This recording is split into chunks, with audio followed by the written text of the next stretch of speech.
Welcome back. I've seen plenty of influencers do stupid things for attention, but these stories didn't just go viral, they turned fatal. From a man electrocuted while attempting a viral outlet challenge, to an annoying influencer who attempted to snap a selfie with a total stranger, unaware of his concealed carry. It was October 3rd, 2015, about 11 miles outside a small farming town in central Kansas. An old fertilizer and grain processing plant that shut down sometime in the early 90s, fencing collapsed in on itself, signage too rusted to read, a row of large industrial tanks along the western edge of the property, some tilted, some half sunk into the ground from decades of neglect. Morris Benner was 34, lived alone, and picked up work wherever he could find it, hauling, odd jobs, farm work, and scrapping when nothing else was going on. He'd hit that facility before, 4 or 5 times at least. Copper wire, pipe fittings, whatever was worth pulling. He was comfortable there. That much is clear. That afternoon, he wedged his phone against a broken chunk of concrete, pointed it at his work area, and got a Periscope stream going. He had a small following, regulars who'd tune in when he posted. More like having someone around while he worked than anything else. Plants like this one were built with large sealed steel tanks designed to hold pressure, mostly for fertilizer production. When facilities shut down, a lot of those tanks were simply abandoned in place. And from the outside, there is genuinely nothing that tells you whether a tank is empty or not. It has no smell, it looks identical to one that's been empty for years, and it makes the same sound when you knock on it. Morris spent the first part of the stream doing his usual thing, walking the yard, pulling a solid section of copper conduit from near the eastern building, loading it into his truck. Then he moved toward the tank cluster on the western side, further in than he'd gone on previous visits. He walked the row, tapping the sides with a pipe length, listening. Most of them gave back that flat, hollow ring of empty metal. Then he stopped at the third one from the end, smaller than the rest, end cap fully sealed. He tapped it. The sound was slightly off, not quite the same ring as the others. He tapped it again, shrugged it off, set the phone down on a nearby concrete saddle, and picked up his angle grinder. There were comments coming in during those last couple of minutes, at least 2 or 3 of them, hard to make out clearly in the recovered footage. He never looked at the phone. He positioned himself at the seam, got the grinder going, and leaned in. The steel was thick, but nothing he hadn't dealt with before. Sparks flying, the smell of hot metal filling the air around him. He was about 11 seconds into the cut when everything went wrong. It didn't give him a single second to react. The tank ruptured and the blast threw him. He landed 9 feet back with his chest and arms shredded from the blast. The phone went sideways, pointing at cracked concrete, but the stream stayed live. The cloud thinned out slowly, the tank hissed for a while, and nothing else moved. The comment count kept climbing as the people watching started piecing together what they were actually looking at. The stream cut out around 20 minutes later, most likely from the phone overheating or the connection dropping in that area. A viewer called it in after that. Finding him took a while. He hadn't told anyone where he was going that day. His truck was spotted inside the fence line late that evening. The post-mortem confirmed the tank was a sealed legacy storage vessel, likely used for anhydrous ammonia storage during the facility's operation, still holding residual compressed gas after sitting untouched for over 20 years. The injuries were consistent with the pressure releasing all at once at close range. Fragmentation from the tank wall and the force of the blast itself. Death was instantaneous, ruled accidental, no charges filed. The stream was kept as part of the investigative record. Morris had no next of kin on file. A neighbor helped track down a family member who came to collect his truck, his tools, and the copper he'd already loaded up before he walked to the wrong end of that yard. It was June 18, 2017 in Phoenix, Arizona. The afternoon sun was doing what it always does in Phoenix in June, pressing down hard on everything, baking the asphalt, heat shimmering above lanes, the air itself wavering in the distance. The freeway was busy the way Phoenix freeways get in the late afternoon, not gridlocked, but dense. 6 lanes of vehicles moving at roughly 65 to 70 miles per hour, spaced close enough that any sudden move would ripple through traffic fast. It was the kind of driving environment where margins for error are thin and consequences arrive even faster. Kelly Vost was 24 years old. He worked part-time at a car wash, just enough to keep going while he chased something else. For Kelly, that was his auto vlog. Around 4,200 followers, mostly people who liked watching him weave through traffic at speed. He had a personality that leaned hard into confidence, the kind of guy who believed his reflexes were sharper than the situation required. People who knew him described someone who got louder and bolder the more eyes were on him. He fed off the reaction. And on June 18th, a lot of people were watching, live, comments pushing him faster, feeding the momentum he was already building. He had announced the live highway run ahead of time, scheduled it, promoted it. He borrowed a 2012 Dodge Charger and brought a friend along to film from the passenger seat, phone mounted to the dashboard. What stands out is how deliberate it all was. He chose the time, the road, the car, and the car had worn rear tires, tread visibly low, and a cracked windshield. That detail matters more than it seems. Because when you're pushing a borrowed car past 80 miles per hour through dense traffic, the condition of what's keeping you on the road is everything. Worn tires don't just reduce grip, they overheat and lose traction faster, especially under sudden lateral movement. When Kelly merged onto the freeway, he accelerated quickly to approximately 85 miles per hour, well above traffic. Vehicles around him were spaced 1 to 2 car lengths apart, leaving almost no room to maneuver. He cut across 2 lanes in quick succession, passing with clearances that looked controlled until they weren't. From the footage, the gaps weren't dramatic, just tight enough to be dangerous. At that speed, each lane change had no recovery margin, only commitment. Then he approached a box truck. The gap between the box truck and a sedan was less than 2 feet. He went for it anyway. While shifting lanes, the worn rear tires lost traction. Not gradually, instantly, like the grip just disappeared. The rear fishtailed sharply. He corrected and then overcorrected, amplifying the spin. At 85 miles per hour, there's no second chance. The front passenger side clipped the rear corner of the box truck. That contact fully destabilized the car, turning a mistake into a loss of control. The Charger spun and slammed driver's side first into the concrete barrier. The impact crushed the driver's side cabin inward about 12 inches, collapsing into his space. The steering column buckled back. His body was thrown forward and left, the seatbelt locking too late. His chest struck the collapsing wheel with concentrated force. The car rebounded into traffic. A second vehicle struck the passenger side, compounding damage and compressing the cabin further, leaving even less survivable space. Kelly did not move after that second impact. The live stream kept running for roughly 40 seconds. Deployed airbags, a heavily deformed cabin. The driver's side door was bent inward where he had been sitting. No movement, just the engine struggling and distant horns building around the wreck. Emergency responders arrived within minutes. Kelly was pronounced dead at the scene from blunt force trauma, catastrophic chest compression from the lateral impact. His passenger survived with a fractured arm and multiple lacerations. Investigators cited 3 primary factors: excessive speed, unsafe lane changes, and the worn rear tires, directly linked to the loss of traction. The car was removed, the freeway reopened, and that's where the record ends. What stays with me is the tire detail. He got into that car knowing the tread was worn. He merged at 85 miles per hour anyway, with a camera rolling. The danger wasn't hidden. It was right there under the car the whole time. A failure already in motion before he accelerated, waiting for the exact moment it mattered most. Sometimes the thing that kills you isn't a surprise. It's the thing you already knew about and chose to ignore.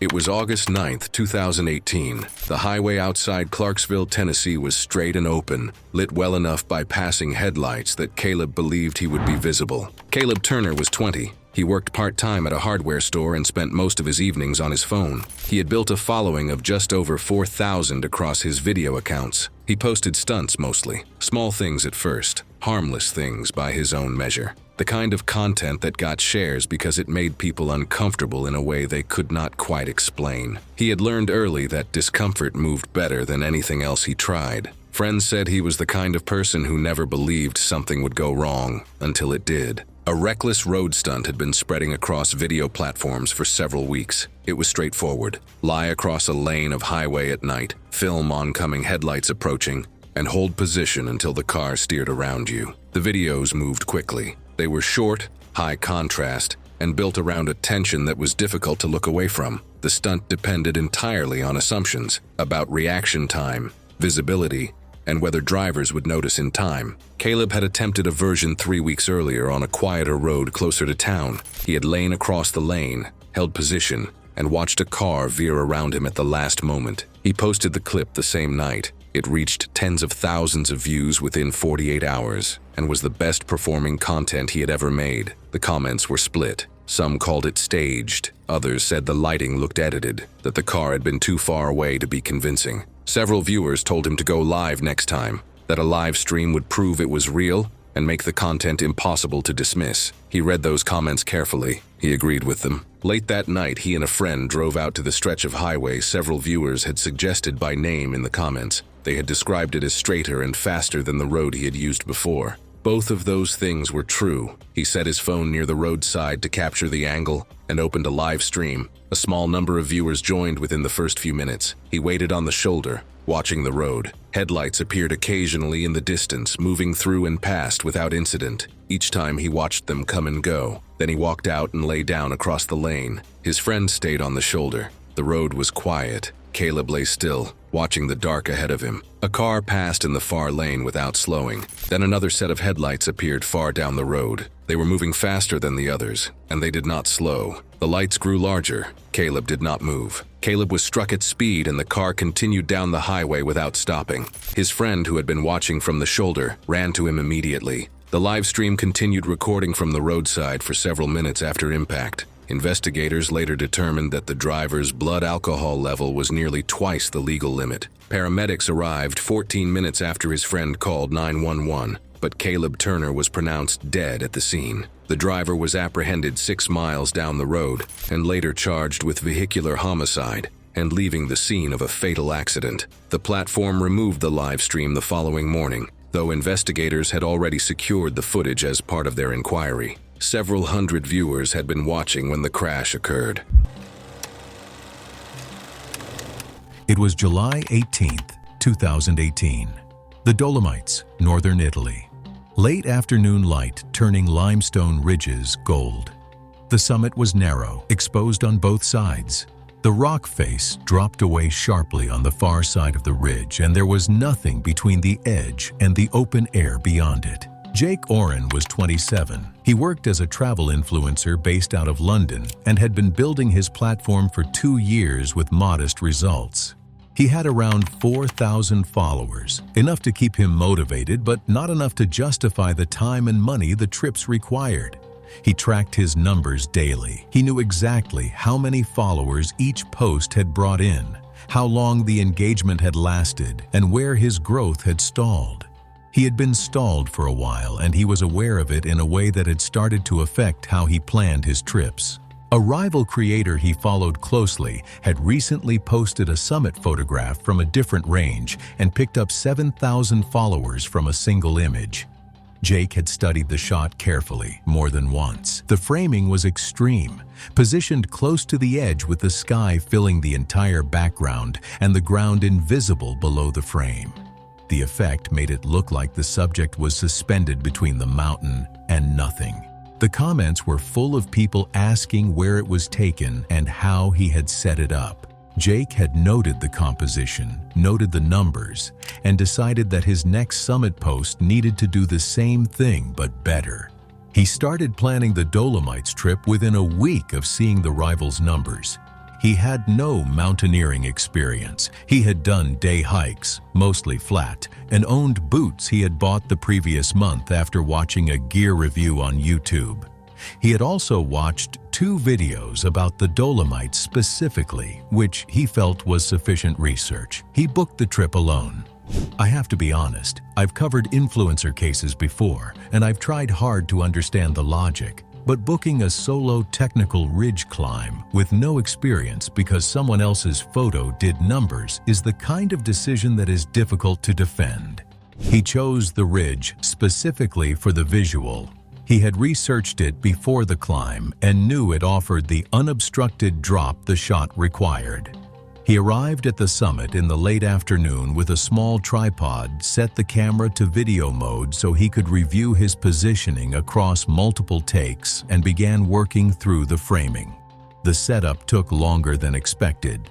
The composition required him to stand further back than his initial position, far enough that the edge dropped out of the bottom of the frame and the sky took over completely. He moved forward to check the screen, stepped back to adjust, moved again to refine. He went through this cycle several times, each adjustment small, each one pushing him further back toward where the shot worked. At some point, he considered stopping. The setup was difficult, the light was shifting, and he had been on the ridge longer than planned. The climb had taken more out of him than expected, and his legs were carrying that fatigue through every repositioning. The limestone near the edge was polished smooth in places, and his boots had been losing and finding purchase in small increments throughout the session. Then he thought about the rivals' numbers. He thought about 3,000 more followers. He thought about the caption he had already written in his head on the train to the trailhead. He decided he was not leaving without the shot. He stepped back once more to check the frame, then again to confirm the alignment. Then a third time to fine-tune. His attention was fixed entirely on the camera in front of him. He had not looked behind him in some time. His rear foot came down on a slight backward slope near the edge, loose limestone shifting under the heel. His legs were tired, and his weight was already distributed toward the back of his stance from the repeated rearward adjustments. He had no base to push from and nothing to grab. His weight transferred before he could correct it, and he went off the ridge backwards, falling away from the face and dropping into the open air below the summit. The camera continued recording from the tripod. Jake Oren was reported missing when communication stopped, and he failed to return at the expected time. A search was initiated the following day. He was found at a significant distance from the base of the ridge. The camera was recovered from the summit. The footage was reviewed as part of the investigation. The cause of death was recorded as fatal traumatic injuries consistent with a fall from height. The rivals' post, it later emerged, was a composite. The edge, the sky, the suspended feeling, all of it had been assembled in editing software from 3 separate images taken at ground level. One digitally constructed image had gained 7,000 followers. Jake had booked flights, rented gear he did not know how to use, climbed a mountain alone with no experience, and stepped backwards off a ridge trying to replicate it. It was August 22, 2017, in Pasadena, Texas. Evening traffic moved steadily through a grocery store parking lot as people loaded bags and returned carts. Within minutes, a stage scene meant for a short video would be mistaken for a real crime, and the response it triggered would unfold faster than anyone involved could react. Earlier that evening, Isabella Isa Ramos, 21, was getting ready for what she believed would be the video that changed everything. She was a collegiate taekwondo athlete, disciplined, fast, and already used to performing under pressure. But lately, competition wasn't where her focus was. It was online. A few weeks earlier, one of her short clips, just a clean spinning hook kick filmed outside her campus gym, pulled in unexpected traction. The positive comments pushed her in a new direction, and an idea stuck with her. Not just the move, but the reaction. That night, she worked with 3 friends to stage something bigger. The concept was simple: a fake holdup in a parking lot caught on camera, where she would step in and disarm the attacker using her taekwondo training.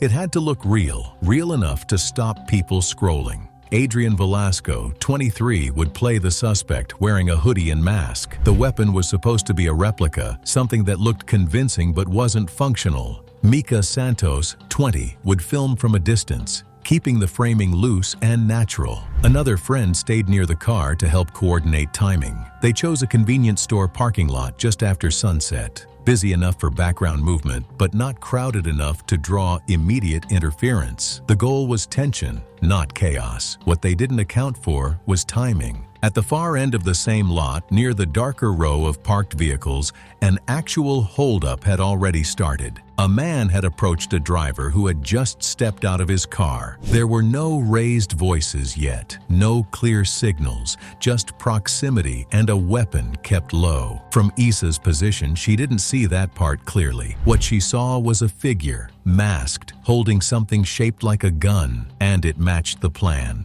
Mika had already started recording. Issa stepped forward, focused and controlled. Her body language shifted instantly, from casual to engaged. This was the moment she had rehearsed. She moved in quickly, closing the distance to under 30 feet. The man turned slightly, reacting to movement he hadn't expected. From his perspective, someone was rushing him during an active robbery. Issa didn't hesitate. She pivoted off her lead foot and initiated a high roundhouse, aiming to knock the weapon away, exactly how she had practiced it dozens of times before. The motion was clean, fast, and fully committed. But the situation wasn't controlled, and the supposed actor shot her multiple times. The first shot struck her mid-motion, interrupting the kick before it could land. The second and third followed almost immediately, each fired at close range as she collapsed forward. 2 more shots came as she hit the ground, her body no longer upright.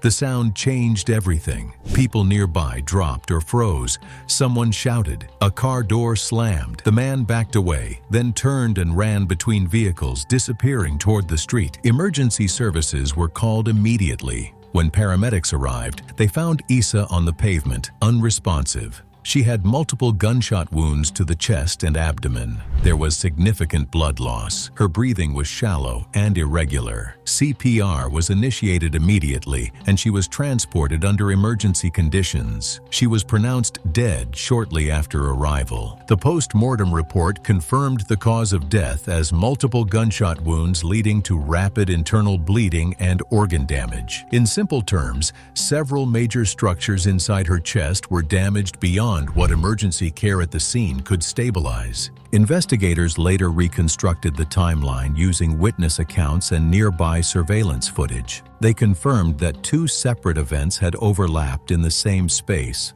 one staged, one real. From Issa's angle, there was no clear difference. Witnesses saw the suspect fleeing the scene. He was identified within 48 hours and arrested 2 days later. He told investigators he fired because he believed he was being attacked. The firearm was recovered and matched to the scene. He was later charged with robbery and homicide. In court, the focus centered on whether his use of force was justified under a perceived threat. The jury ultimately rejected that claim, citing that he initiated the crime and created the conditions that led to the shooting. He was convicted and sentenced to 28 years in prison.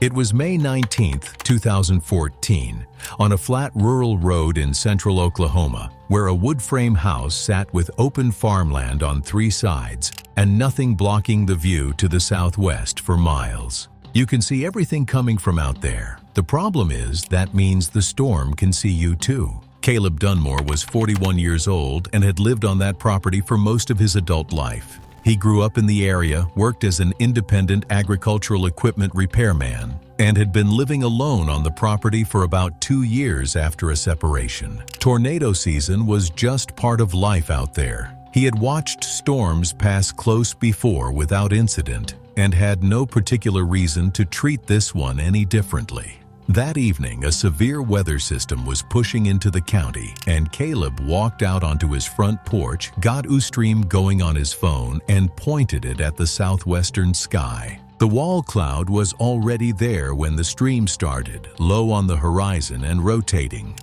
Viewers came in fast, and the comments split immediately between people telling him to run and people who just wanted to watch. Caleb stepped off the porch into the yard to get a better angle and watched the funnel touch down about 2 miles southwest. From where he was standing, the track looked like it was going to pass just south of him. And for a moment, it really did look that way. That's when the track changed. The funnel shifted, and what had been moving northeast started curving directly toward the property. It was getting wider, and the low rumble that had been sitting in the background of the stream was now loud enough to distort everything. Caleb went quiet and moved back toward the porch. The tornado was less than a mile out at that point, and whether he knew it or not, That walk back to the front door was already too late. He made it inside, and the stream caught about 40 seconds of the interior. A hallway, the sound of the windows under pressure, something breaking toward the back of the house. The roar was overwhelming the microphone completely. Then, the frame jolted, pixelated, and dropped. The signal gone as the storm passed directly over. The phone was never recovered. The tornado passed directly over the property. The roof came off first. Then the upper walls failed without anything holding them together, and by the time the storm moved through, there was almost nothing left standing above the foundation. His body was found the next morning in a field a quarter-mile northeast of the property during a search of the debris path. The same storm system had put down multiple tornadoes across the county that evening, which is why organized search efforts didn't get going until daylight. Someone who had been watching the stream reached out to emergency services that night with Caleb's account details and a general location, and that's what got his property on the priority list for the morning search. The post-mortem documented fractures through the spine and pelvis, both legs broken, and significant trauma across the back and shoulders, consistent with being carried and thrown at high velocity. He was 41 years old. The ruling was accidental death. He had 2 adult kids out of state who came out within a couple of days of being notified. The property was a complete loss, and whatever was left of his belongings was scattered across nearly 3/4 of a mile of debris field. A neighbor helped collect what could still be identified. Of everything that stands out to me about this one, it's that he had seen storms like that before. He just hadn't seen one turn like that before. It was October 3rd, 2016, on the rural outskirts of Des Moines, Iowa. The weather had been cool and damp for days, the kind of early October stretch where the ground stays soft and the air carries that heavy, earthy smell of wet soil. The location was a stretch of private farmland, recently tilled, with loose topsoil that clumped together when you grabbed it. Flat terrain in every direction, no nearby structures, no foot traffic, just open land and the kind of quiet that makes you forget how far you are from anything. Moira Flitch was 21 years old. She worked at a small retail store. Nothing glamorous, the kind of job where you're folding the same shirts and restocking the same shelves week after week. Her real interest was her online page where she posted DIY challenge videos. About 3,100 followers. Not huge, but enough to keep her motivated. She had a creative streak and a habit of pushing ideas further than most people would. The kind of person who heard a dare and immediately started planning logistics. She wasn't reckless in the traditional sense. She prepared, she organized, she thought things through. The problem was that her version of thinking things through didn't always account for what could actually go wrong. The idea was a buried alive endurance test. She had spent 2 days digging a hole on a friend's farmland, approximately 6 feet deep and about 3 feet wide, just wide enough to lie flat in. She sourced a sheet of standard plywood to use as a cover. Not reinforced, not load-rated, just regular plywood from a hardware store. She also brought a flexible garden hose, which she planned to thread through the soil as a breathing tube. 2 friends were there to assist. Their job was to shovel soil over the plywood while recording. I want to pause here because this is the part that gets me. She planned this over 2 days, dug the hole herself, gathered materials, and at no point did anyone involved stop to question whether a thin sheet of plywood could hold the weight of 2 feet of damp, compacted soil. That's not hindsight. That's basic physics. But when you're focused on the content, on how it's going to look, sometimes the most obvious risks become invisible. Moira climbed into the hole and lay flat at the bottom. There wasn't much room to shift around. The walls were close on either side. The plywood was placed over the opening, resting directly on the soil edges with no structural support underneath. No frame, no bracing, nothing distributing the load. Just a flat sheet sitting on dirt. Her friends began shoveling. The soil piled up gradually, forming a layer approximately 2 feet thick on top of the plywood. According to the 2 friends present, everything seemed fine at first. The hose was in place. Moira was underneath. The camera was rolling. About 6 minutes in, the plywood started to flex. The damp soil had compacted more densely than dry soil would, adding weight unevenly across the surface. The garden hose, threaded alongside the plywood edge, began to shift under the pressure. It partially kinked, reducing whatever airflow it had been providing. Then the plywood bowed further and cracked along its center line. Soil dropped into the cavity suddenly, striking Moira's chest and face. More followed immediately, loose, heavy, wet earth filling the space around her torso and neck. The weight compressed her chest, restricting the expansion needed to breathe. Soil entered her mouth and nose as the space filled. Her ability to move became restricted within seconds as the surrounding pressure locked her in place. Her two friends started digging immediately, but compacted, damp soil doesn't move easily. It's heavy. It sticks together. Every shovelful they pulled out felt like it wasn't enough. By the time they uncovered her upper body, she was unresponsive. I've spent 3 hours researching soil compression and burial mechanics for this story, and the thing that shocked me most is that just 2 feet of wet soil can exert over 300 pounds of force on a surface, meaning the moment those shovels stopped, she was already trapped under a weight no human could push off from a lying position. Emergency responders arrived after being contacted by the two friends on scene. Resuscitation was attempted, but unsuccessful. Moira was pronounced dead at the location. The official cause was asphyxiation, chest compression from the weight of the soil, and airway obstruction from soil entering her mouth and nose. Investigators confirmed the plywood failure as the direct cause of the collapse. It was standard construction-grade material, never designed to bear a distributed load of wet soil. The garden hose was found partially kinked and displaced. Both friends were interviewed at length. No charges were filed. The site was documented and left undisturbed after processing. Moira's page was taken down within a week. The video never went public. What remains is a police report, a hole in a field, and a sheet of plywood that was never meant to hold anything heavier than rain.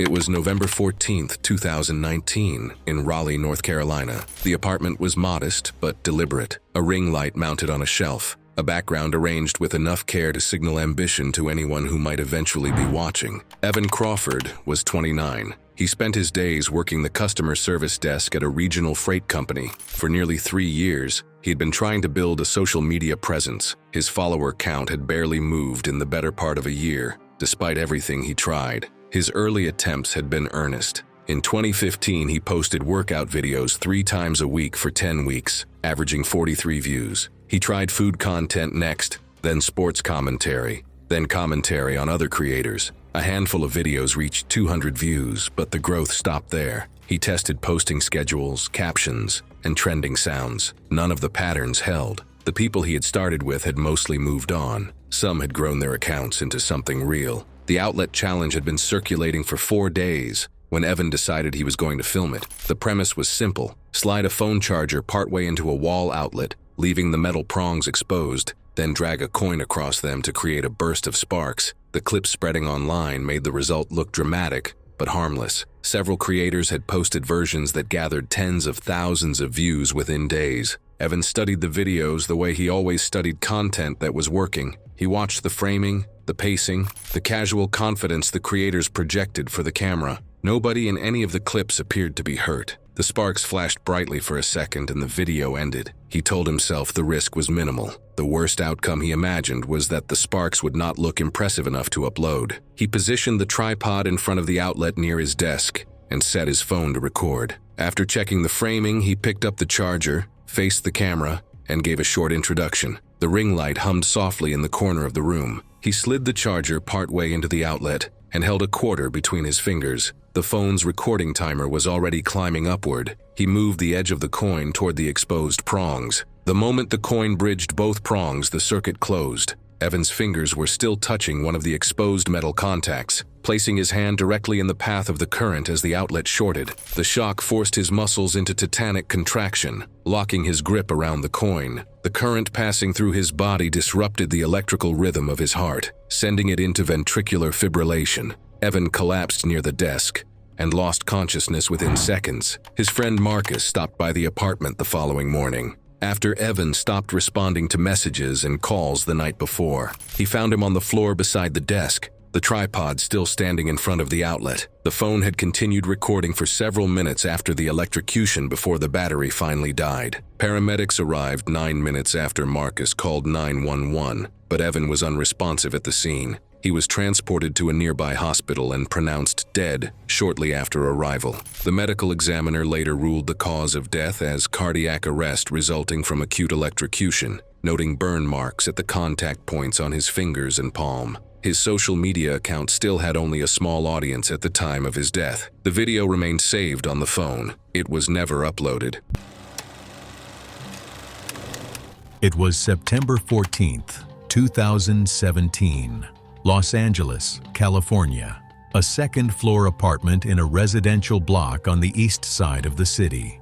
The bedroom window faced the street. The hoverboard had been sitting on the floor since the evening before, plugged into the wall, the charging indicator light still on. John Blake was 26. He ran a tech content channel with around 4,000 followers, built around reviews, teardowns, and destruction tests. He bought cheap gadgets, filmed himself taking them apart or pushing them to failure, and posted the results. The content was not polished, but it had a loyal audience, and the audience responded best when something went visibly wrong on camera. He had been doing it long enough to know what worked. The latest video idea was straightforward.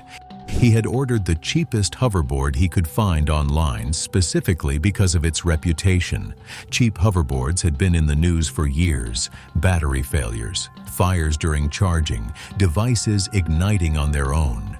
He had watched those videos. That was the content. The plan was to charge it, film it, and see what happened when he pushed it to destruction. He had plans the following day. His sister's birthday. He had been looking forward to taking her out and had already decided where they were going.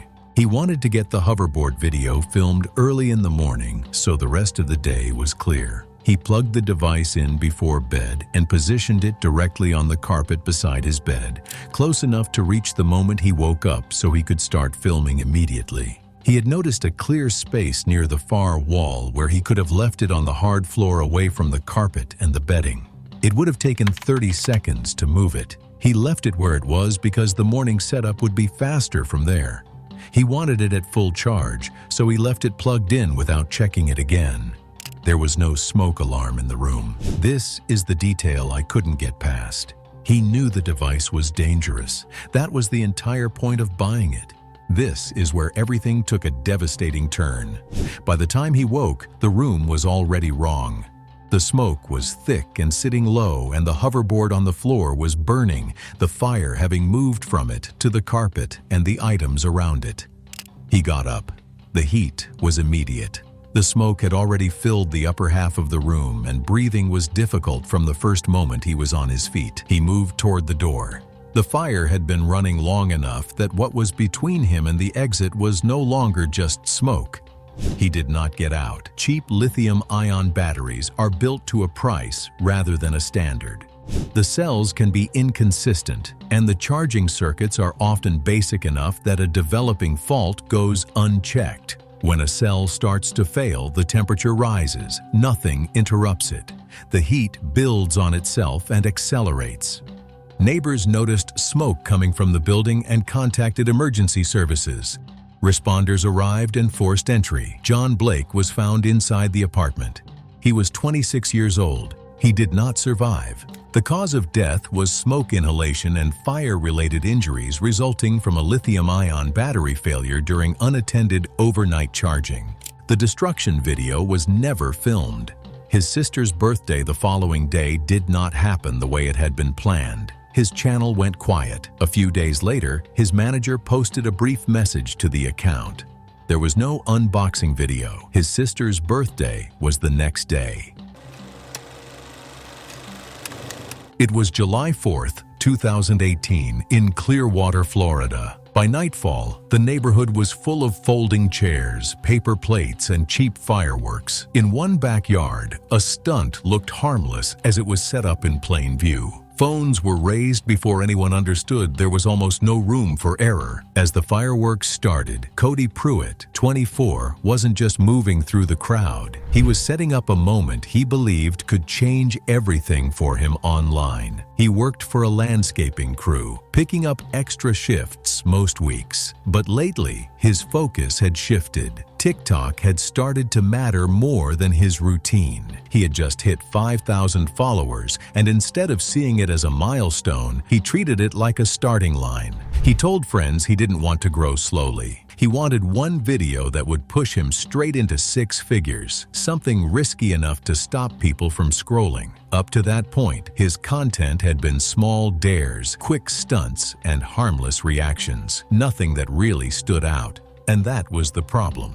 It was not crazy enough yet. In the days leading up to the holiday, he locked onto one idea, a fireworks stunt that would feel extreme, something no one else around him was doing. Not just lighting fireworks, but becoming part of it.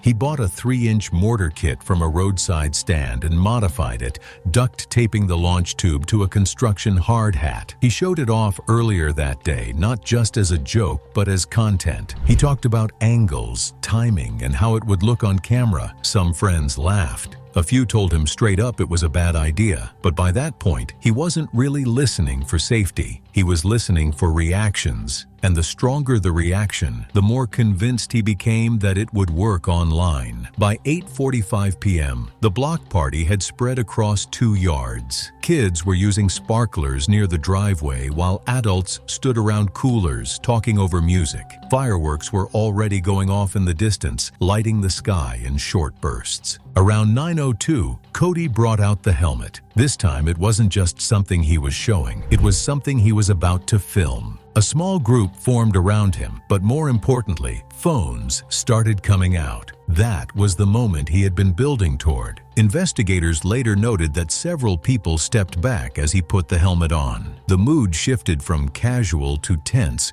but Cody stayed focused on the setup. Around 9:04, he placed the mortar shell into the tube. Witnesses said it didn't slide in cleanly. Instead of stopping, he adjusted his head, trying to seat it deeper, making sure it would go off clean for the camera. That movement tilted the tube slightly forward. Someone nearby told him to stop. Another moved further back, but Cody didn't respond. By then, everything was locked in.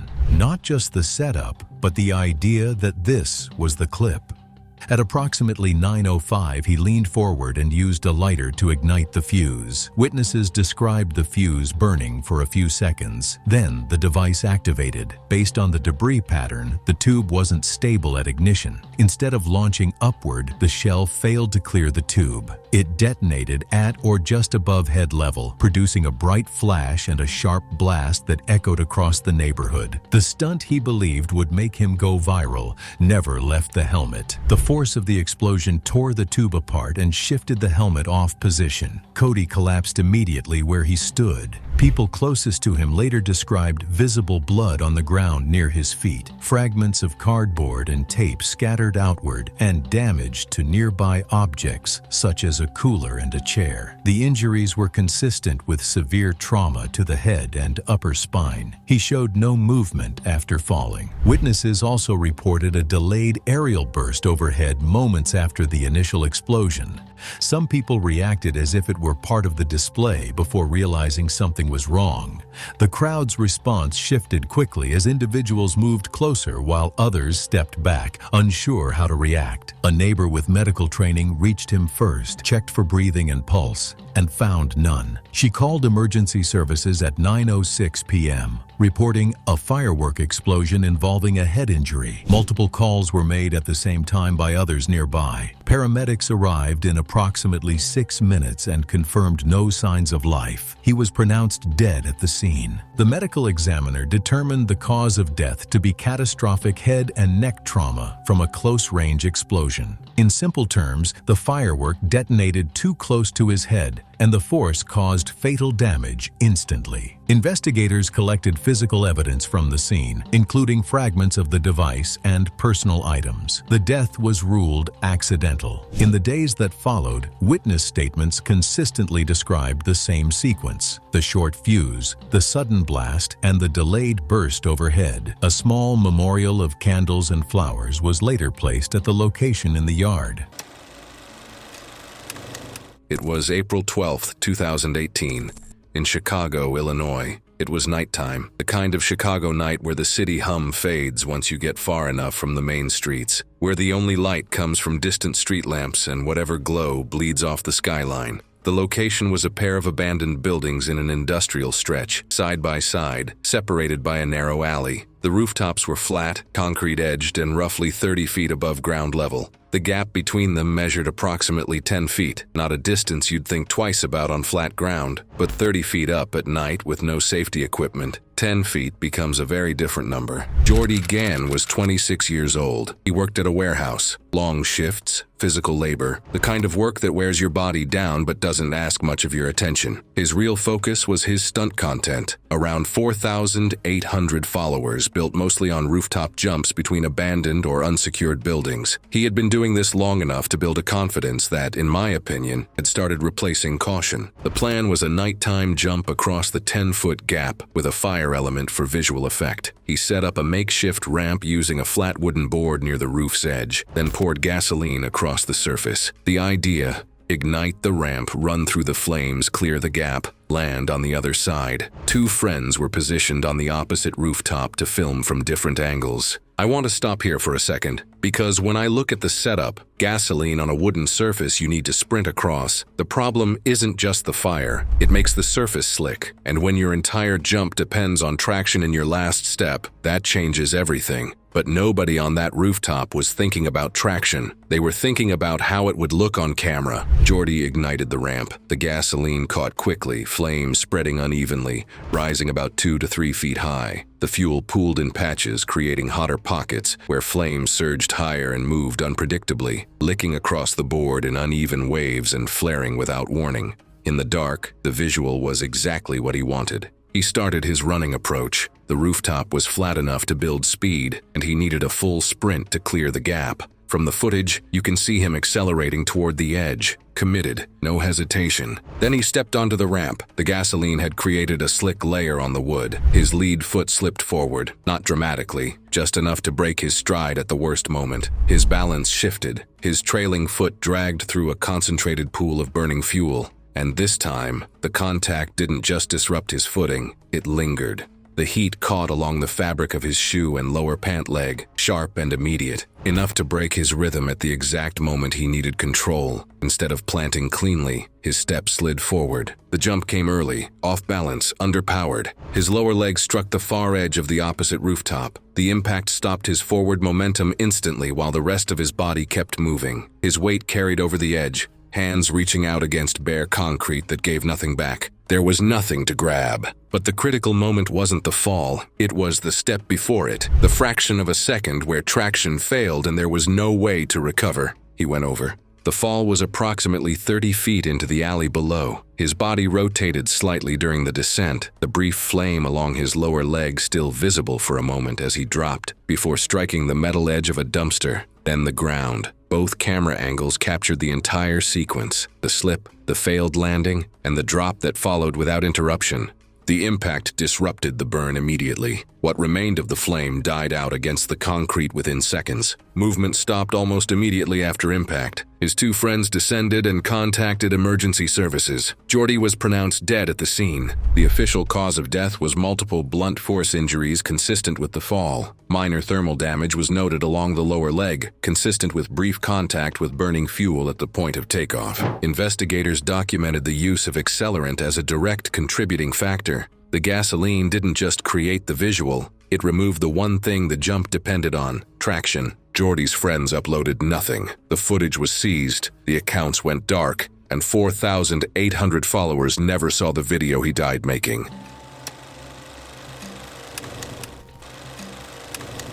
It was September 4th, 2022 in Columbus, Ohio. The apartment was small and the kitchen opened directly into the living room. The stove sat against the far wall, close enough to the couch that you could smell whatever was cooking from anywhere in the space. Kayla Morris was 24. She worked the morning shift as a dental receptionist downtown, a job she had held for 2 years and was known to be reliable at. Most evenings, she came home with enough energy left to cook, to scroll, and sometimes to film short videos on her phone. She had recently started posting online, nothing with a large following yet, but she was consistent, and she paid attention to what worked. Those who knew her said she was the kind of person who committed fully, Once she decided on something, she did not do things halfway. Earlier that year, a video had begun circulating online that showed someone cooking a chicken breast in a pan filled with bright green NyQuil. The medicine was a common over-the-counter nighttime cold remedy. The video was framed as a recipe. It had a thumbnail. It had a title. The presentation carried the same casual domestic tone as any ordinary cooking video, the kind that made the process look simple and the result look worth trying. Kayla watched it late one evening while scrolling through her phone. The video was short and cut quickly between steps. No one explained the chemistry of what was happening in the pan. The comments underneath treated it like a joke or a challenge. She watched the video twice, then she thought about how she would film her own version. The next day, after work, she stopped at a store and bought a package of chicken breasts and a bottle of NyQuil. That evening, she cleared space on the counter and propped her phone upright against a glass so the camera faced the stove. She opened the recording app and tested the angle, stepping briefly into frame before returning behind the counter. When everything looked right, she pressed record. She placed a pan on the stove and poured the bright green liquid in. The color spread across the metal surface in a thin layer. She turned the burner on and waited. NyQuil contains several active compounds that are safe when taken as directed in measured liquid doses. Heating medications, however, can change how those ingredients behave. Some compounds may release vapors when heated, meaning they can be inhaled rather than processed slowly through the stomach. Kayla stood over the stove as the liquid began to simmer. The vapor rose slowly at first, thin and barely visible. As the heat increased, the smell spread through the small apartment. She leaned in slightly to check the pan. A few seconds passed. She coughed once, then again, sharper this time. She straightened and stepped back from the stove, blinking as her eyes watered. She reached for the counter to steady herself. Her legs did not hold. She collapsed, striking her head on the floor as she went down. A neighbor in the next apartment heard the impact through the wall and came to knock on the door. When there was no response, they called 911. Paramedics arrived within minutes and forced entry into the apartment. The stove burner was still on and the pan continued to heat. One paramedic moved to turn off the burner while another knelt beside Kayla to check her breathing and pulse. She was placed on a stretcher and transported by ambulance to the nearest hospital. Kayla Morris was pronounced dead shortly after arrival. The medical examiner later determined that she had suffered a fatal head injury when she struck the floor after collapsing beside the stove. The video was never posted. It was May 9th, 2018, Phoenix, Arizona. A suburban cell site on the edge of a residential area, the kind of structure that stands at the corner of a lot and gets looked past by everyone who drives by it every day. The tower rose well above the roof lines around it. There was a fence around the base with standard restricted access signage. Liam Ortega was 25. He ran a tech content channel focused on network tests and signal coverage comparisons, the kind of content that had a small but engaged audience. He had been building it steadily and had around 2,000 followers before a video changed things. He had climbed a lower structure to film a signal test from height, and the video had performed better than anything else he had posted. He gained over 1,000 subscribers in 2 days. He watched his count move from just over 2,000 to just over 3,000, and he understood exactly what had caused it. The height had made it. The risk had made it. He started planning a bigger version almost immediately. I've covered cases where one good outcome becomes the justification for a bigger risk. Liam gained 1,000 subscribers from one climb, and the only lesson he took from that was to go higher. That's not confidence. That's a pattern. The idea was simple. Higher tower, better signal, more dramatic footage.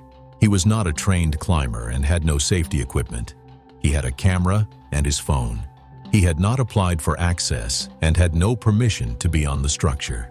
He stood at the fence line before he went in and looked at the restricted access signs the same way he had looked at them the first time. He had climbed a structure before. He had come away from it fine. He was not going all the way to the top, just higher than last time. He checked his subscriber count one more time before he went through the fence, put his phone away, and started toward the base of the tower. He started the climb in the morning. The ascent felt controlled in the early stages, the structure providing enough to grip and the height building gradually. The familiarity from the first climb helped more than it should have. He kept going past the point where he had stopped before and kept going further still, telling himself he would find a good spot and stop there. By the time he stopped, he was significantly higher than he had been on any previous climb. The ground was a long way below him. He paused on the structure and held the camera out to show the view, already thinking about how the thumbnail would look from this angle. This is where things became interesting in the worst possible way. He had already passed the height of his last climb. He told himself he would stop at a good spot. A good spot kept moving further up. He shifted his body to angle the shot downward, rotating slightly to get the frame he wanted. His attention moved from the structure to the screen. His footing had been stable before the repositioning, and he did not register the change in his stance as a problem until it was already a problem. One foot lost its placement during the rotation. There was no harness, no line, nothing attached to the structure that could have held him. Once the balance was gone, there was nothing to recover it. He fell from the tower. The drop from that height onto the ground below was not survivable. The impact was immediate and the injuries were catastrophic. He did not move after he landed. The camera fell with him. The site was quiet for the rest of the morning. No one had seen him go in, and no one was scheduled to be there until later. The tower stood the way it always stood, visible from the road, unremarkable to anyone passing. Nothing about the exterior of the site indicated what had happened inside it. A maintenance technician arrived in the afternoon for a routine inspection. He came through the gate, began his approach toward the base of the structure, and found Liam on the ground. He called emergency services immediately and stayed at the scene. Paramedics arrived, but there was nothing to do. Liam Ortega was pronounced dead at the scene. He was 25 years old. The cause of death was traumatic injuries consistent with a fall from height. The investigation confirmed the climb had been made without authorization, without fall protection, and without any form of supervision or safety equipment. The camera was recovered near where he was found. The first video worked better than anything he had done, so he went higher to do it again. It was March 14, 2017, in North Brisbane, Australia. The grass fields were open and quiet, with kangaroos grazing near the edge of a walking path. In the fading light, one short decision to stay instead of leaving placed a person within range of an animal built to react fast. As the evening settled, Jack Marin, 24, walked along the path with his dog, Ringo, a blue heeler mix known for pulling at anything that moved. Jack worked in warehouse logistics in Caboolture, handling freight and long shifts that kept his schedule uneven. Lately, his focus had shifted online. He had been posting short clips of wildlife, trying to grow his TikTok account beyond a small circle of viewers. Most of his videos were simple and got little attention, and that started to bother him. He watched other creators gain traction from close encounters with animals, and he began looking for something that could do the same for him. When he spotted the kangaroo, he didn't see a warning. He saw an opportunity. Instead of backing away, he focused on framing the shot, thinking it might be the clip that finally pushed his account into something bigger. At around 6:12 p.m., Jack reached an open section of the wetlands and noticed a group of kangaroos about 260 feet out. Witnesses later said he stopped near the path, holding his phone up while his dog, Ringo, stood alert and pulled lightly on the retractable leash. He shifted position slightly, staying just off the path but facing the animals directly. By 6:19 p.m., a large male kangaroo separated from the group and turned toward him. It stood upright, balanced on its tail, ears forward, watching without moving closer. People further down the trail later said the animal looked fixed in place, not afraid, just waiting. Jack stayed where he was, holding the leash as Ringo pulled lightly. At 6:22 p.m., Ringo barked sharply and lunged forward, stretching the retractable leash to its limit. The sudden movement drew a response. The kangaroo stepped forward in slow, measured strides, never breaking its focus. Its body stayed upright, but its stance changed slightly, shifting weight as it closed part of the distance. Jack pulled the dog back, tightening the leash, and for a brief moment the animal stopped again. That was the point where space still existed between them. Instead of backing away, Jack moved forward. Based on scene measurements and witness accounts, he stepped off the path and positioned himself between the dog and the kangaroo, reducing the gap to roughly 10 to 12 feet. At around 6:24 p.m., he raised his arms slightly as if to guide or block. Ringo barked again, louder this time, and lunged forward with more force. Investigators later noted the change in the kangaroo's posture. Its body lowered slightly, forearms dropping, and its weight shifted back over its tail. This position allowed it to stabilize and prepare to strike. Jack bent down at the same moment, reaching toward the dog's collar. His focus split between controlling the leash and the animal in front of him. The kangaroo reacted immediately. It covered the remaining distance in 2 fast bounds. Its forearms struck Jack high on the chest and shoulders, gripping and holding him upright. The contact was direct and controlled, pinning his upper body in place. The animal leaned back against its tail, lifting both hind legs at once. The kick landed across Jack's lower abdomen with full force. Witness analysis and injury patterns showed both blunt impact and tearing. The claws on the hind feet cut deeply as the legs drove forward, creating a wide, open wound while the force pushed him backward. His body lifted slightly from the ground before he fell onto the grass, landing on his side. The kangaroo released him immediately after the strike. It stepped back several paces, paused briefly, then turned and moved away toward the rest of the group. There was no continued attack. The entire contact lasted only a few seconds. Jack rolled slightly onto his side, one hand pressing against his abdomen. The movement was limited and uncoordinated. Witnesses who arrived later described shallow, uneven breathing, with his chest rising weakly and then pausing. There was visible blood loss, and his posture remained fixed, unable to straighten or push up. He did not call out or attempt to stand. Ringo circled him briefly, the leash dragging across the grass, then stayed near his legs, whining but not moving far. Within 1 to 2 minutes, Jack's movement slowed further. His breathing became less visible, then stopped completely. At approximately 7:05 p.m., a jogger approaching from the opposite direction saw him lying off the path and called emergency services. Paramedics arrived at 7:22 p.m., assessed no breathing and no pulse, and pronounced him dead at the scene.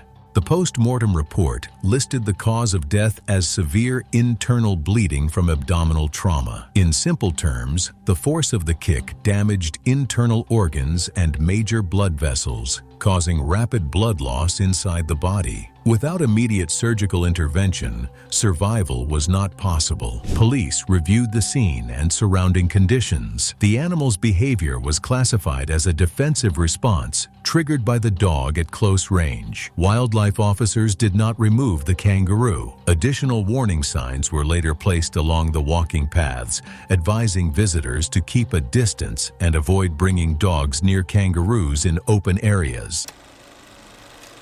It was August 27, 2015, somewhere in the Everglades area of Florida. Late August in the Everglades is exactly what you'd imagine. Heavy, humid air that sits on you like a wet blanket. The kind of heat that doesn't let up even when the sun dips. The location was a canal bank on the edge of a rural stretch, away from any marked trails or public access points. The water was dark, still, and opaque. You couldn't see more than a few inches below the surface. The bank itself was soft, muddy ground that sloped gently toward the waterline.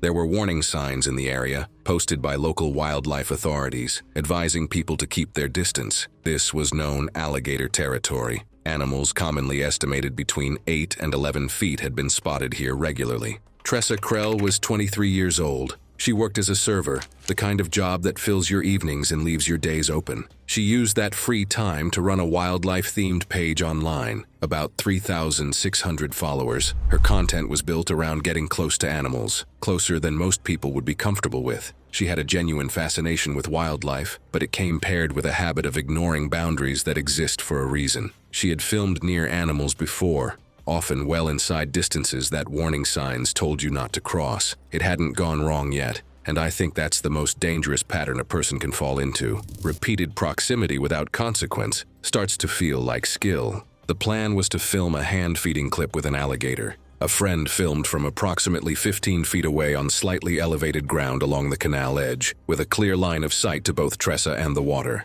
I need to say this plainly. She went to a known alligator canal with raw meat, intending to lure one of these animals to within arm's reach. The warning signs were visible, the water was opaque, and she crouched within 3 to 4 feet of the bank. A lot of you asked me after my last video why people don't just leave when the signs are right there telling them to. This case is exactly why that question haunts me. The water was calm. According to the footage recovered from the friend's camera, Tressa spent some time repeatedly lowering bait into the water, pulling it back, trying to coax movement from below the surface. Then the outline of a large alligator became faintly visible just beneath the waterline, moving slowly toward the bait. Tressa leaned forward, extending her arm to keep the chicken just out of reach, trying to draw it closer to the bank, closer to the camera. What happened next took less than a second. The alligator lunged in a rapid burst. That's how these animals operate, still until they're not. And the closing speed across a short distance is something most people drastically underestimate. Its jaws clamped onto her forearm. The sudden pull combined with the soft, muddy bank caused her footing to give way almost instantly. She was dragged into the water. Once in the canal, the alligator initiated a partial roll. The water was shallow enough near the bank that a full death roll wasn't possible, but the lateral spinning was enough to disorient and submerge her repeatedly. Her body struck submerged roots and the canal edge during rotation.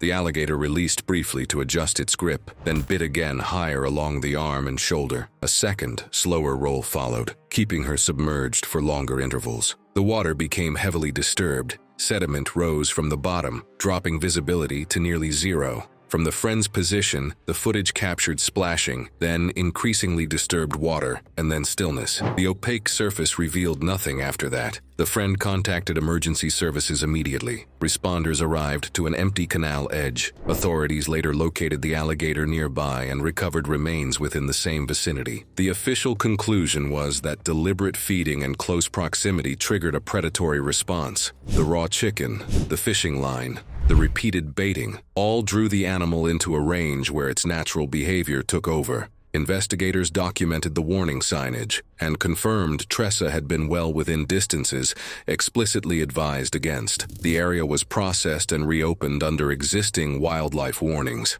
No changes were made to signage or access points.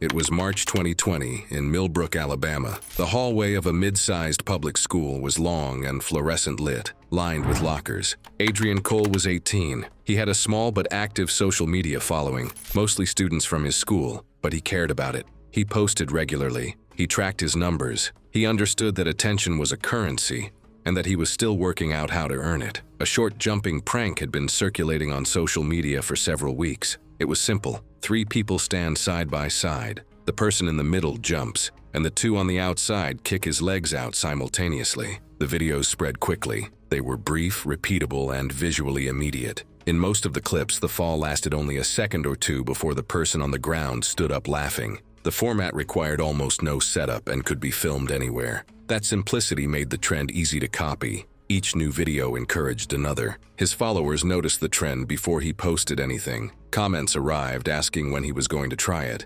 A few tagged him in other videos. Some of them had already filmed their own versions with friends after school. Adrian paid attention to those comments the same way he tracked his view counts, looking for signs of what people wanted to see next. A student in his grade had already filmed a version in the school parking lot, but the footage was shaky, poorly framed, and the fall barely stayed in view. Adrian watched it several times. The fall happened partly outside the frame, and the camera moved as soon as the person hit the ground. It looked careless. He told a friend he could do it better. He believed this genuinely. He recruited 2 students from his class and explained the mechanics carefully. Timing mattered. If the kicks were uneven, the fall would look awkward instead of clean. They ran through the motion once without jumping, so everyone understood when to move. Adrian wanted it to look controlled. He chose the hallway near the lockers during the mid-morning break because the light was better there and the background was clean. Students moved past in small groups, opening lockers and talking over each other while they waited for the next bell. The noise of the hallway carried easily across the tile floor. He handed his phone to a 3rd student and gave brief instructions on framing. He wanted the full fall in frame. Adrian positioned himself between the 2 students, faced the camera, and nodded to indicate he was ready. When he jumped, both students kicked his legs out simultaneously. His body dropped backward onto the tile floor. He had no time to extend his arms before the back of his head made contact. The sound of the impact carried sharply across the hallway. He did not get up. A few nearby students had been watching, and the hallway fell quiet when he did not respond. Paramedics arrived 12 minutes after a teacher called 911. Adrian was conscious but unable to track movement or respond to questions. He was transported by ambulance to the nearest hospital, where imaging confirmed a severe traumatic brain injury. His condition deteriorated through the night as intracranial pressure increased. 2 days later, Adrian Cole died from complications related to the injury. The student holding the phone deleted the footage before the end of the school day. It was March 18, 2019, Atlanta, Georgia, a weekday morning in a small apartment on the east side of the city. The blinds were still down. The camera was set up on a tripod facing the desk, already recording, the red light blinking in the quiet of the room. Malik Kareem was 23. He ran a fitness content account with around 3,000 followers and had been trying to grow it for over a year. The numbers had plateaued, and he had been watching what was working for other creators. The dry scooping trend had been picking up views fast. The concept was simple and the visual was dramatic, taking a full scoop of pre-workout powder dry, without water, straight into the mouth and filming the reaction. It was not a fitness technique. It was a shock video, but it was getting attention, and attention was what he needed. He had tried it before. 2 scoops, dry, filmed the coughing fit, posted it. Nothing serious had happened. That was the problem. 2 scoops had not produced the reaction he needed for the content to land the way he wanted it to. He decided to do 4. I want to be clear about something. 2 scoops had already made him cough hard enough to film it. That was the warning. He looked at that warning and decided it wasn't dramatic enough. He put 4 scoops into his mouth in front of the camera. The fine powder hit the back of his throat and triggered an immediate airway reflex, causing intense repeated coughing as his body tried to clear particles irritating the upper airway. He leaned forward and coughed for close to a minute. His eyes were watering and his throat was burning. He was agitated and still on camera, and the content was not going the way he had planned. 4 scoops had already made him cough hard enough to pause filming. That should have been the limit. It wasn't a warning to him. It looked like a bad take. Instead of stopping, he reset and tried to make it bigger. He mixed 4 more scoops with water and drank it quickly, trying to wash down what was still coating his throat and get the video back on track. The problem he was solving was not the reaction, it was the footage. 8 scoops total, consumed within a few minutes, on an empty stomach, the full load now moving into his system. Pre-workout powder is not a prop. A single scoop typically contains between 150 and 300 milligrams of caffeine, often alongside other stimulants designed to accelerate heart rate and blood flow. 4 scoops on an empty stomach is not a larger version of 2 scoops. Once swallowed, the powder dissolved and was absorbed from the gastrointestinal tract, delivering a rapidly rising stimulant load into circulation over a short window, faster than the body could comfortably compensate for at that dose, and he had taken 8. Early symptoms appeared within minutes. His heart rate began climbing, the kind of escalation that sits above what the body can comfortably absorb, and continued to build rather than level out. He stood up and started pacing. He pressed his hand against his chest. The feeling there was not pain exactly, but it was wrong and it was getting worse. His breathing was fast and uneven. He sat back down and tried to slow it. Over the next several minutes, the chest discomfort deepened and continued to worsen. The high stimulant load was driving sympathetic overactivity, flooding his system with the equivalent of an extended adrenaline surge, increasing cardiac excitability and progressively destabilizing the heart's electrical rhythm. His heart rate kept climbing. The electrical instability kept building with it. The symptoms did not ease. They built until they did not build anymore. He collapsed in the apartment. The camera was still recording. His roommate found him unresponsive later that morning. Paramedics were called and arrived quickly. Resuscitation was attempted at the scene and continued on the way to hospital. It was not successful. MK was pronounced dead. He was 23 years old. The cause of death was a malignant cardiac arrhythmia, most consistent with ventricular fibrillation, triggered by acute caffeine and stimulant toxicity following a high-dose single-session ingestion of pre-workout supplement. The total estimated caffeine load from 8 scoops placed him well above the threshold associated with severe cardiovascular toxicity. The camera was still running when his roommate came through the door.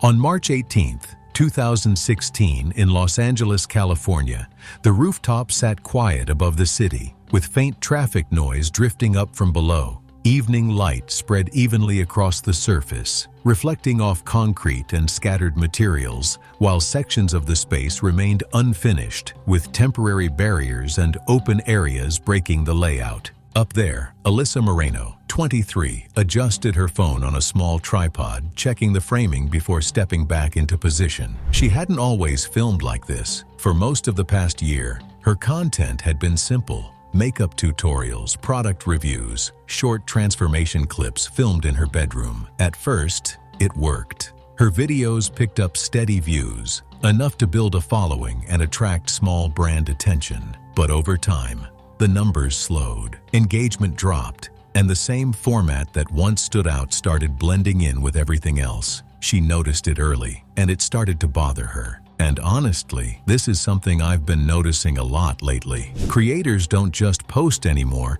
they feel like they have to keep leveling up just to stay relevant. In the weeks leading up to that night, she began changing things.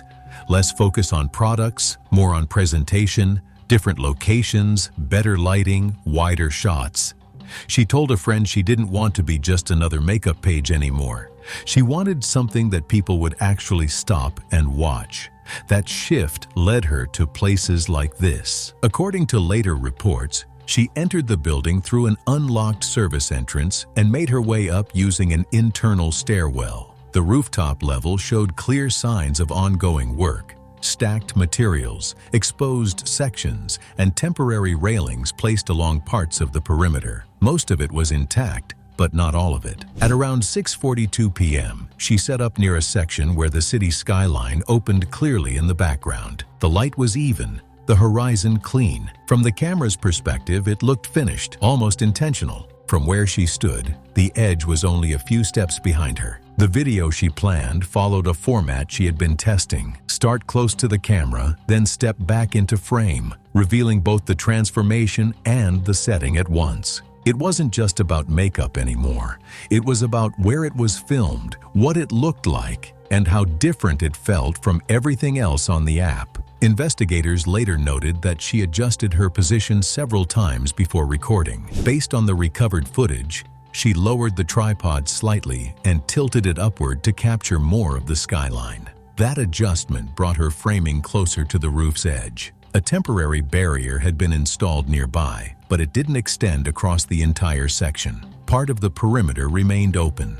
At approximately 6:47 p.m., she started recording. She stepped into frame, facing the camera, then turned slightly as planned, aligning herself with the background. The movement was controlled, familiar, something she had done many times before in safer places.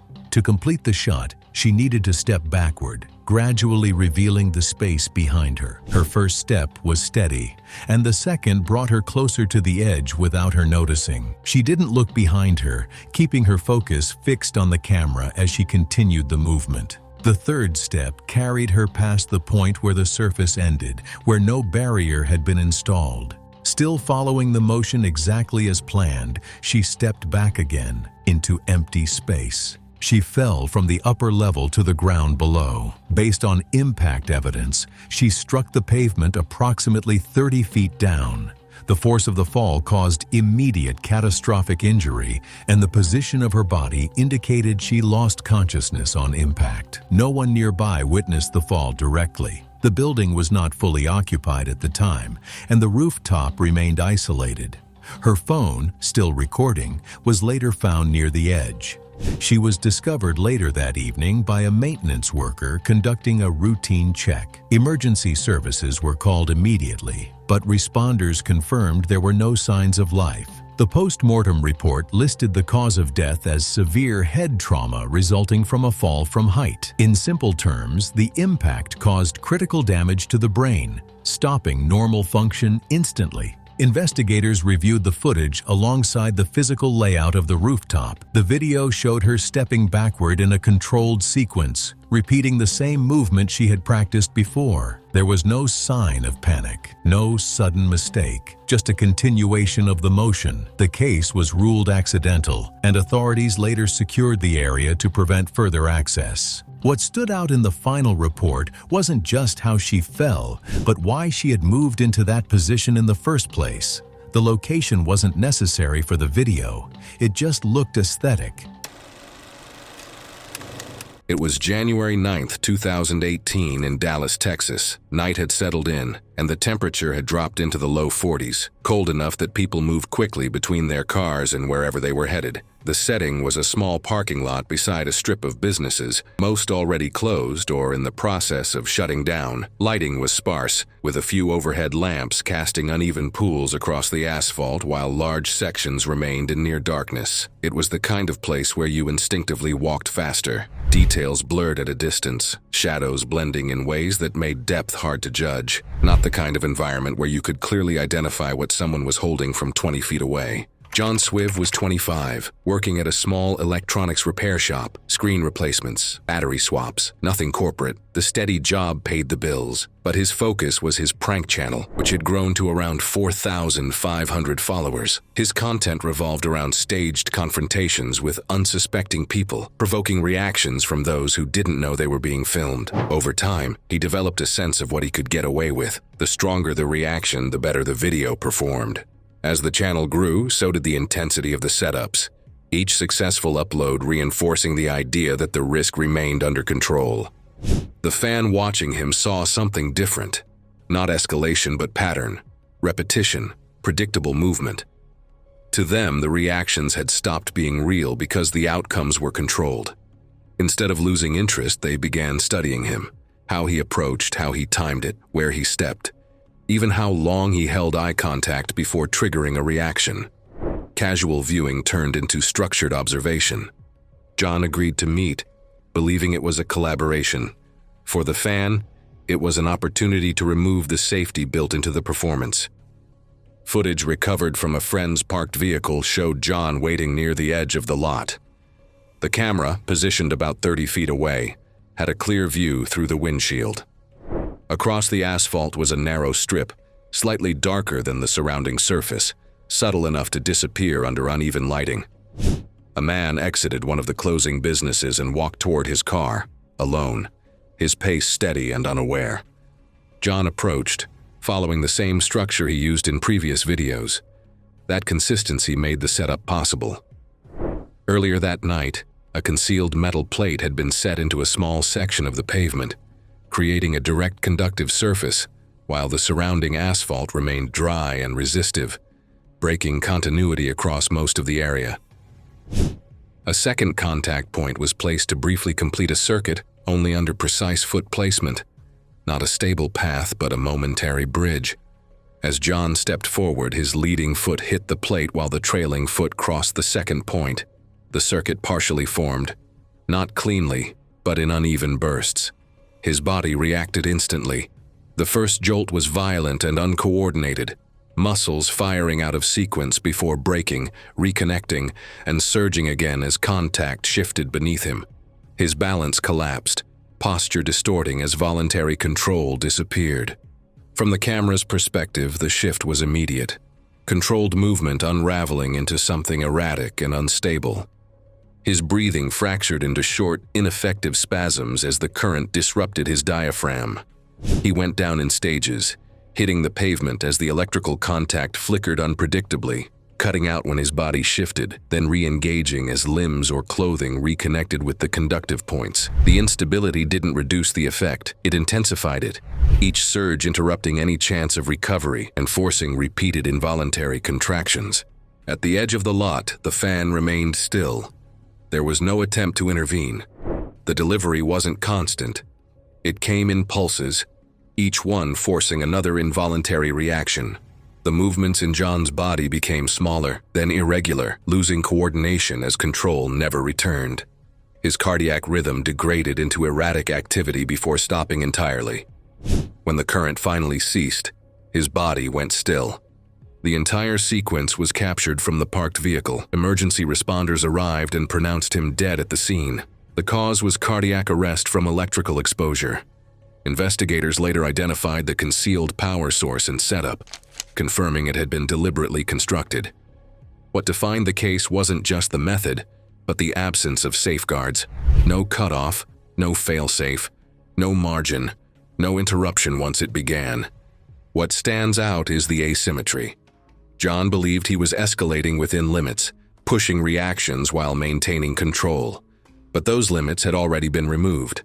Once the system had no stopping point, the outcome stopped being uncertain. The gap between those realities wasn't distance or timing. It was the deliberate design of a scenario where recovery was no longer possible.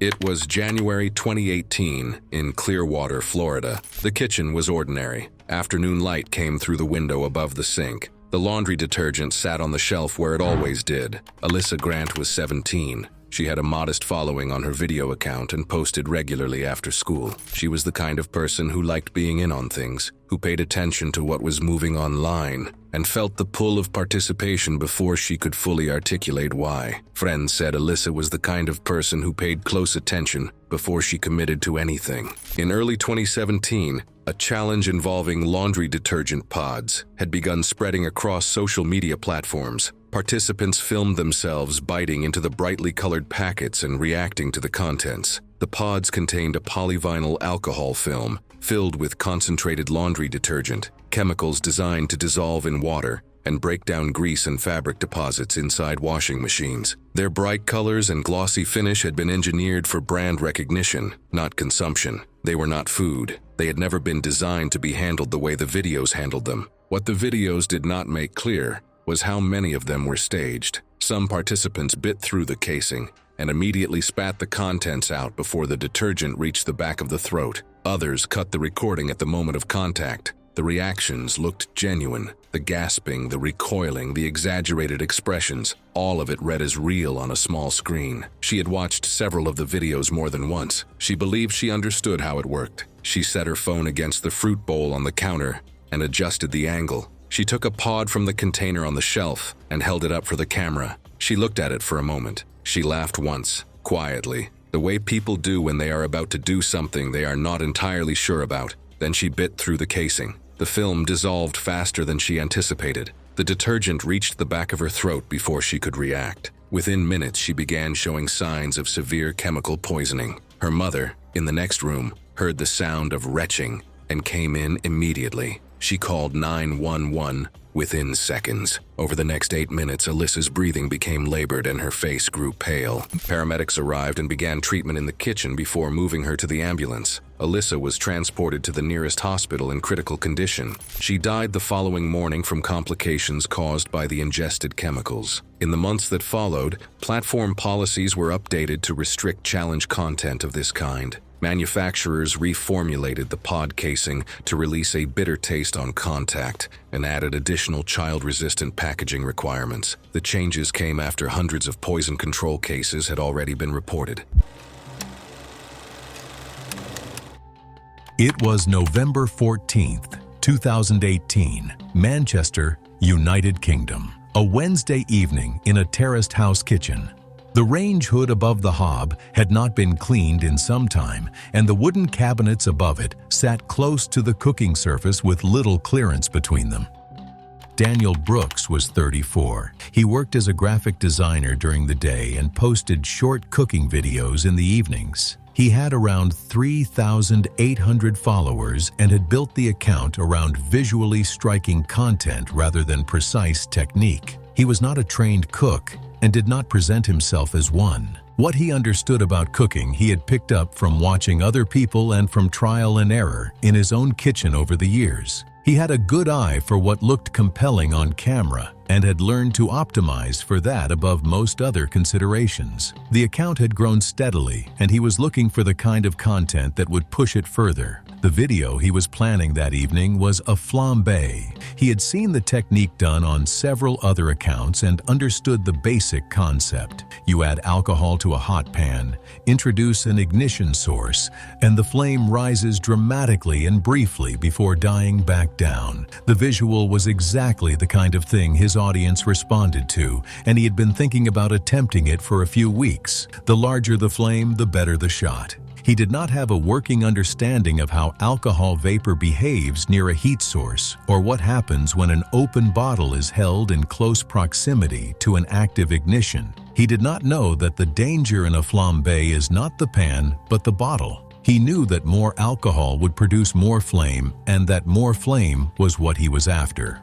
I want to be clear about something here. The flambé itself is not inherently dangerous when it's done correctly. He preheated the pan on the hob before filming and made sure the camera angle was set to capture the full height of whatever flame he produced. When he was ready, he poured a large quantity of cognac directly from the bottle into the hot pan, keeping the bottle in his hand over the pan as he poured. The alcohol spread across the heated surface and began vaporizing before the pour was finished. The concentration of vapor above the pan was significant by the time he introduced the ignition. The flame did not begin in the pan. It flashed back along the vapor trail toward the bottle opening while the pour was still happening. He reacted instinctively and jerked his hand back. The bottle tilted and burning alcohol spilled outward across the hob surface in multiple directions, spreading the fire well beyond the boundary of the pan. What had been intended as a contained theatrical flare became a broad burning surface across the top of the cooker. The sustained fire across the hob surface was large enough and close enough to the underside of the range hood to make contact. The grease residue on the internal surfaces of the hood had been accumulating for some time, and once the flame held contact long enough to heat it past its ignition point, the hood began to burn. The fire moved from the hood to the cabinet above it as the heat built and the flame found new fuel in the wood and the residue along the upper surfaces of the kitchen. By the time Daniel had processed the sequence of what had happened, the fire was established above the cooking surface and was no longer something he could address from below. He stayed at the hob longer than he should have, still oriented toward the pan, trying to manage the source of a fire that had already moved past it. The recognition that the situation had gone beyond the kitchen came later than it needed to. By then, the smoke had started.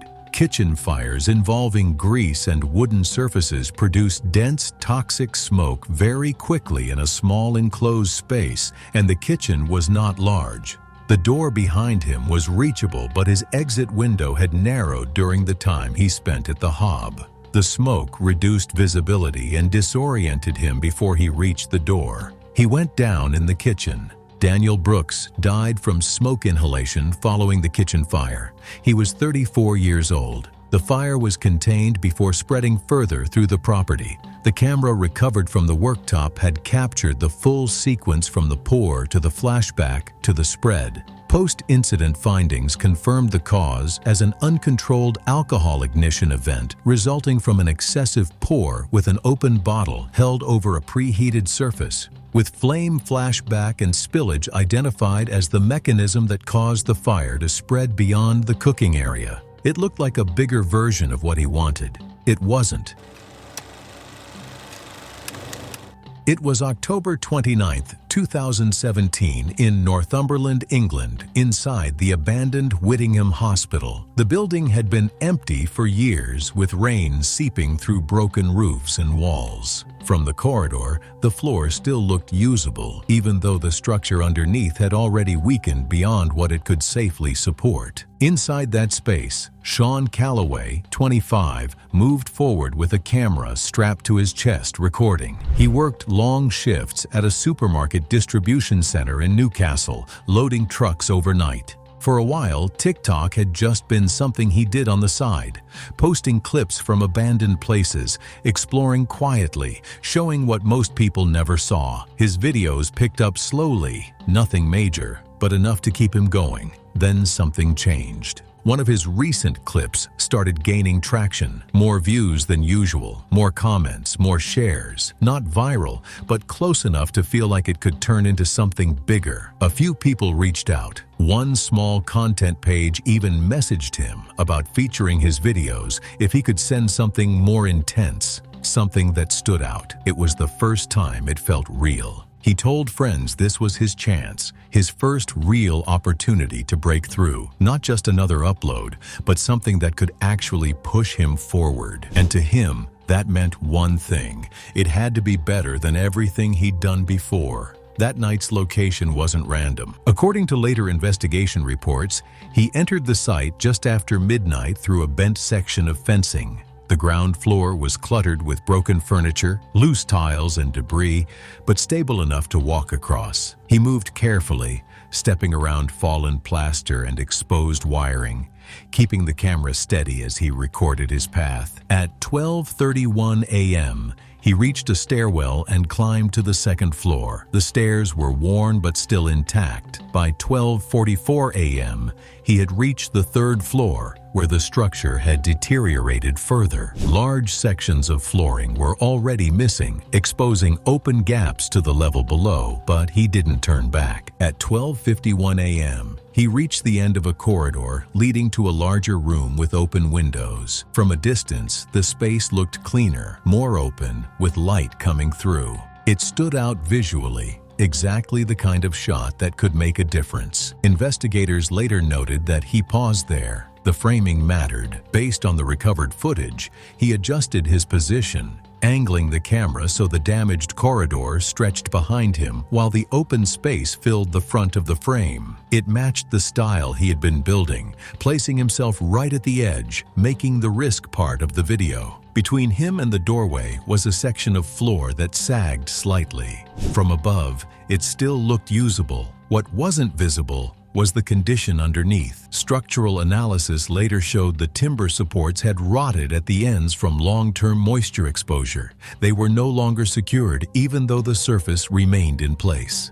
At 12:53 a.m., he stepped onto it. The initial drop was small, just enough to register under his weight. He didn't step back. Instead, he adjusted forward, keeping the shot steady. The camera remained fixed in the same direction, capturing the space ahead. Seconds later, the support gave way. The timber cracked and separated rapidly, and the floor collapsed beneath him. He fell from the third floor toward the second. Impact marks showed his body struck a timber joist along his left side, forcing a rotation. He then hit the second floor heavily on his shoulder and the side of his head.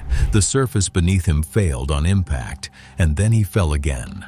Investigators estimated a total drop of over 20 feet, with 2 separate impact points identified from the debris pattern. Sean came to rest on the ground floor, partially covered by broken boards and plaster. The lack of movement and position of debris indicated he lost consciousness shortly after the second impact. The building remained empty. No one nearby reported the collapse clearly enough to respond. Sean often explored locations alone and had not shared his exact plans that night. On November 1st, 2 other explorers entered the building and noticed the collapsed section above. Following the debris trail, they found him on the ground level and called emergency services. Responders arrived shortly after and confirmed there were no signs of life. The post-mortem report listed the cause of death as traumatic brain injury. In simple terms, the impact on his head caused internal bleeding that stopped normal brain function. The other injuries, broken ribs and a collapsed lung, were severe but not the primary cause. The death was ruled accidental due to structural failure. Authorities documented the condition of the building and restricted access to prevent further entry. Investigators also reviewed the footage recovered from his camera, they noted that he had stopped just before the weakened section, not by accident, but to frame the shot. Then he stepped forward. What stood out in the report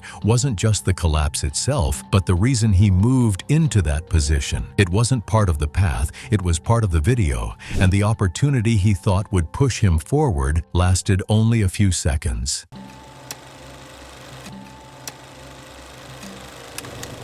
It was June 21st, 2018, in the highland interior of Iceland. The canyon was narrow and basalt-walled, carved by centuries of water through volcanic rock. There were no trail markers, no signs, and no footprints beyond her own. At the end of the canyon, a waterfall dropped into a dark pool before continuing downstream. Cassie Rowan was 24 and worked remotely as a graphic designer. The freedom allowed her to travel frequently, and she had spent 2 years building a travel account focused on remote locations. Her content centered on finding places few creators had photographed. For 3 weeks, she had been traveling through Iceland. After covering much of the southern coastline, she began moving inland toward more remote terrain. The canyon came from a suggestion offered by a local guide she met near Vik. It was not listed on common travel maps, and there was no formal trail leading to it. Cassie reached it after hiking for nearly 2 hours across uneven ground. When the canyon opened in front of her, she immediately understood why it had rarely appeared online. The waterfall was partially hidden by the rock walls, and the light inside the canyon changed quickly depending on the angle of the sun. For creators trying to post something new, the challenge was not only reaching places like this, but capturing an image from an angle few others had attempted. A narrow rock shelf ran beside the falls, wide enough to stand on but close enough to frame the waterfall. Cassie tested the footing and checked the angle, but the afternoon light was wrong. She left the canyon planning to return early the next morning.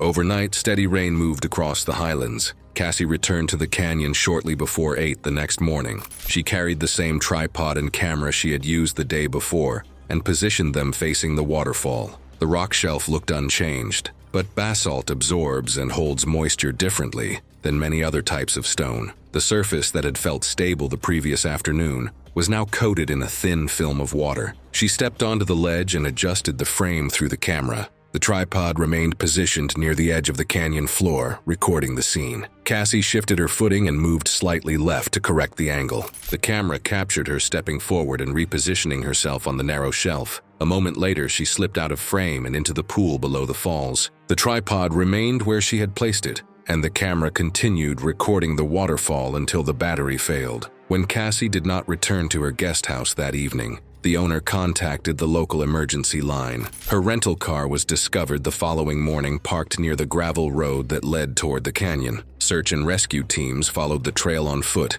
and reached the waterfall by mid-morning. The tripod was still positioned near the edge of the canyon floor. Investigators reviewed the camera recording at the site to determine what had happened and to confirm that Cassie had been alone. The footage showed her stepping onto the rock shelf, adjusting her position, and disappearing from view. Search teams located her body downstream later that afternoon. Cassie Rowan was pronounced dead at the scene. The medical examiner later ruled the cause of death as drowning following an accidental fall from the ledge beside the waterfall.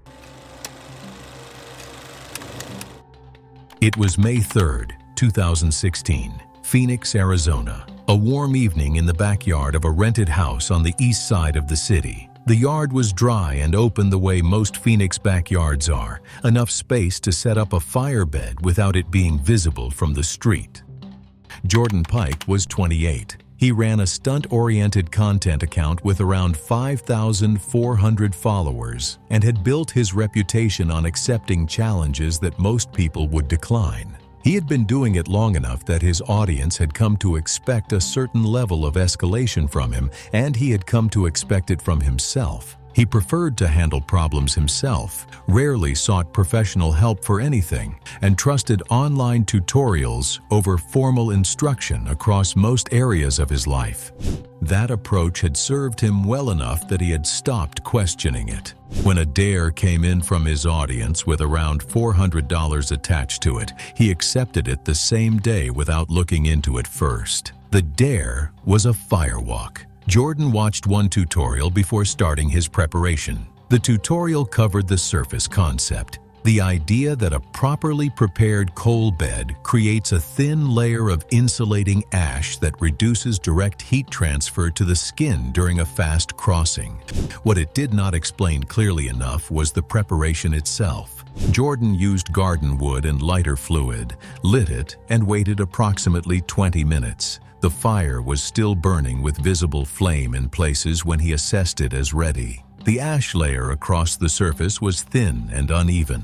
Partially burned wood remained present in sections. Hot spots were distributed across the bed in a pattern not visible from above. Jordan looked at it, decided it looked right, and took off his footwear. He began crossing while the live stream ran. The audience was watching and engaged, and the comment section was moving fast. The heat distribution across the bed was not uniform, and the areas his heel and the ball of his foot made contact with were among the hottest sections of the surface. The burns were immediate and deep, partial to full thickness at the pressure points. He felt it from the first step.